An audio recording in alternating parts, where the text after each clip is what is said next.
Welcome back. This is Connect to Conversations. I'm your host, Adriane. Today's episode is called The Space Between Family, Time, and Due Process.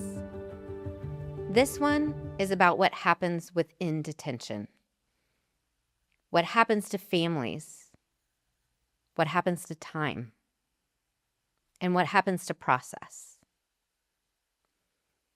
When someone is detained, we often focus on the individual, but detention doesn't just hold one person. It reaches outward, into homes, into routines, into the quiet spaces where someone used to be. There's a chair that doesn't get used, a phone that doesn't ring the same way. Conversations that stop mid-thought because the person who would answer isn't there. Bills still arrive. Decisions still need to be made. Life keeps moving. But something steady is missing. And no one really prepares families for that part. Inside detention, the environment is controlled. Meals come on a schedule. Simple, repetitive, enough to sustain, but not enough to feel nourished. The lights don't fully turn off. There's always a low hum of noise, movement, voices, something in the background. It's never completely quiet. And the temperature sat just above cold. Not unbearable, but not comfortable either. The kind of cold your body doesn't fully relax into. And when the environment doesn't change, time begins to stretch. Not fast, but slow. Days start to feel the same, measured more by waiting than by living. Some people are there for days, some for weeks, some for months, and some had been there over a year. Not because of a violent act, not because of a conviction, but because their situation didn't have a clear destination.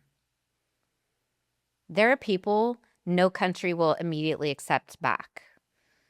People with complex status, missing documents, with limited or no way to retrieve them, nowhere to be sent.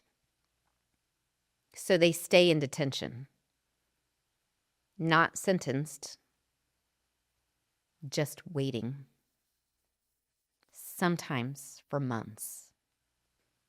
From early on, there's a question that comes up again and again, pretty much from day one of detention. Do you want to self-deport? It's presented as an option, sometimes as the fastest path forward, sometimes as the only clear path forward. And over time, it stops feeling like a choice. But what isn't always fully understood is what that decision carries. Self-deportation doesn't just mean leaving detention. It can mean giving up the ability to ever return to the United States. The life you've built, the people you know, the place you've called home. Cut off. And for someone who has lived here most of their life, that's not a small decision. It's a permanent one.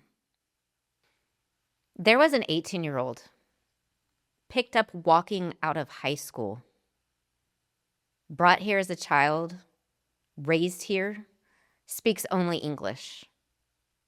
His life is here. And now he's being sent somewhere he's never been before. to a country where no family is waiting, no support system, no real connection to the place. He's expected to start over in. Due process exists, but access to it doesn't always feel immediate or accessible. It can take time to be seen, to be heard, to be reviewed, especially if you cannot afford a lawyer. And during that time, people wait to see a judge. They wait for weeks, sometimes longer. Without clarity on when they'll stand in front of a judge, without knowing when they'll be able to speak to an attorney.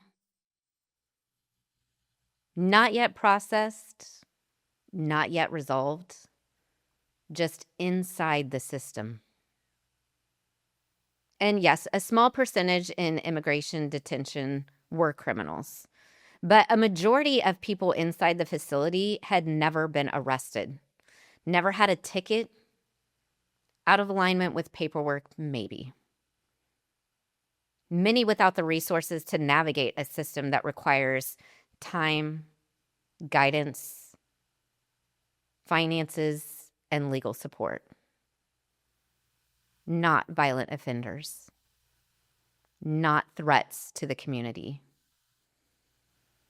People who fell out of alignment with a process that isn't always easy to move through, or never even knowing they were out of compliance until they were detained.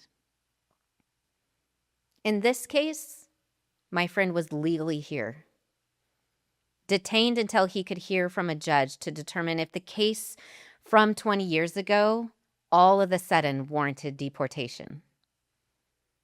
A case every immigration judge had reviewed to renew his visa, had seen and understood was not a violation of his visa status. He was lucky. He had access to a supportive family to send him any documents needed, financial stability to afford a lawyer in the city he was being detained. And yet, he waited over 70 days to see a judge. So the question becomes, what does due process actually look like in practice? Not on paper, not in policy language, but in real time, for real people, sitting in a system they don't fully understand and can't easily move through. If someone is held without knowing when they'll be seen, if the only clear path presented is to deport and leave everything behind, if access to representation changes how quickly you're heard, then it's worth asking, where does due process begin and where does it break down? This isn't about removing accountability. It's about understanding reality. Because when we only look at systems from the outside, we miss what it feels like to live inside of them. In the final episode of this series, we'll raise the question, if immigration is a civil matter, what does that look like? Until next time, this is Connected Conversations. Short, honest, human. Thank you for listening. I'll meet you in the next episode.